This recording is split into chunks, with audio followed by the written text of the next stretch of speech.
நீங்கள் இஸ்ரவேல் ஜனங்களை குறித்து நம்ம கேள்விப்பட்டிருக்கோம். யூதர்களுடைய வைராக்கியத்தை குறித்து நம்ம வெளியில் ஹிஸ்ட்ரிலாம் பார்க்கணும்னா வேதத்தில் நம்ம அவருடைய வைராக்கியத்தை குறித்து அறிந்திருக்கிறோம். அவர்கள் எத்தனை தேவனை வழிபடுறாங்க?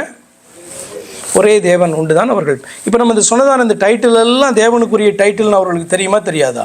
ஏன்னா அவர்களுடைய வேதத்தில் எழுதப்பட்டிருக்காரு. அவர்களுடைய வேதம் நம்முடைய வேதமாக இன்றைக்கு நம்ம கிறிஸ்தவருடைய வேதம் என்று சொல்லுகிறோம்.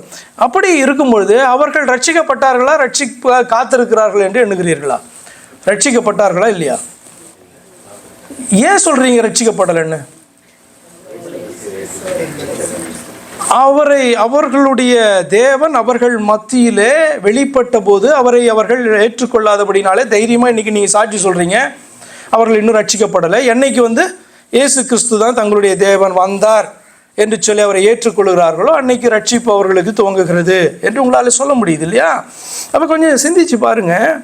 எவ்வளோ வைராக்கியம் பாராட்டினாலும் எங்களுடைய தேவன், எங்களுடைய பிதா, எங்களுடைய யெகோவா, எங்களுடைய ஏலோகிம், நீ என்ன வேணாலும் சொல்லிக்கோ, ஆனால் இயேசு கிறிஸ்து என்கிற பெயரை நீ தள்ளிட்டு நீ எப்படி தான் தேவனை அழைத்தாலும் விழித்தாலும் அது பார்த்தீங்கன்னா பிரயோஜனம் கிடையாது. ஏன் என்று சொன்னால் கட்டளையிடப்பட்டிருக்கிற ஒரே நாமம் இயேசு கிறிஸ்து.